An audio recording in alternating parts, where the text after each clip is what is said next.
you can now add civil sexual assaulter to the resume of Donald Trump. Today, a jury there took 3 hours to find him liable for sexual assault of E. Jean Carroll. She accused him of raping her in a department store in 1996. They also found him liable for defamation when he denied that he sexually assaulted her in 2022. She sued Trump under New York's Adult Survivors Act, which was passed last year to provide survivors of sexual abuse a one-time opportunity to file civil suits regardless of any relevant statute of limitations. The verdict, of course, is a significant blow.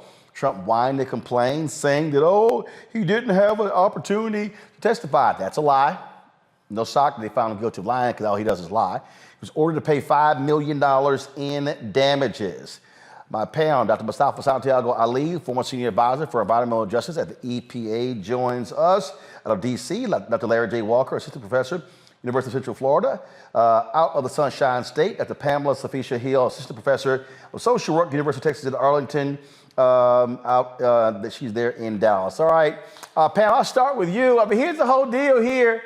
Look, the dude keeps playing around. All Trump doing, he just keep taking L's. Well, you do the crime, you got to pay the time. So it's interesting because people gonna still vote for him. That's a sad thing, and it tells you the type of people who live in this world who, despite what he does, they're still supporting him, and that's sick. It's sick. But I'm so glad that he was found guilty as charged. Well, again, Larry, it's a civil case, so he's not found guilty, but he is found liable for sexual assault, for defamation, and for lying. It reminds me of that saying, what goes around comes around. We could use any of the old sage words we used to hear in the black church to describe what's going on with Donald Trump after many years of corruption and getting away with all kinds of madness. So like you said, Roland, we're just going to add this to the list of all the other, multiple, certainly charges, but certainly been recently in terms of found guilty. And we also got to add on the fact that his nonprofit, in terms of with the New York State, in terms of getting a death penalty for his nonprofit and all the corruption that goes on there. And this is on top of what's going to happen possibly in Georgia and certainly with the special counsel. So it's about time that he, in terms of everything he's done, and obviously certainly a feel for this sexual assault victim, but this is one of many recent instances where the president is being held liable for his actions of the past.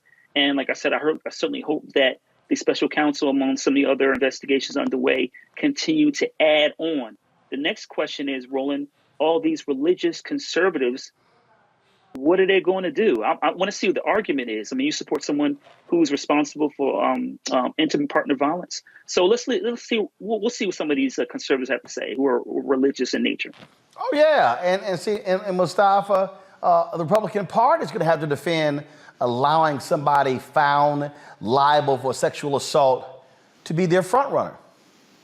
Yeah, exactly. But let's be clear. Donald Trump showed us exactly who he was before he ever became elected to the presidential office. He was caught on tape saying that he had the ability, because of his celebrity, to be able to violate women. So, yes, the Republican Party is going to have to make some tough decisions. But we saw how they reacted in the past by moving him forward as their candidate. We've got about 450,000 women, and that's the conservative number, that are sexually assaulted every year in our country. 1 in 6 women will be raped during their lifetime. So it is also an opportunity for us to have a deeper conversation about the violence that continues to happen to women. So the party, and when I say the party, the Republican Party, is going to have to decide if they are a party that supports sexual assault, or if they are a party that they often label themselves as a party of family values. The two have not come together in a long time. Well, they have not, and I just think that what you're seeing right here is, again, more L's, and I can't wait for Alvin Bragg to drop that L on him. I can't wait for Fannie Willis. I can't wait for Jack Smith, and he's getting his comeuppance.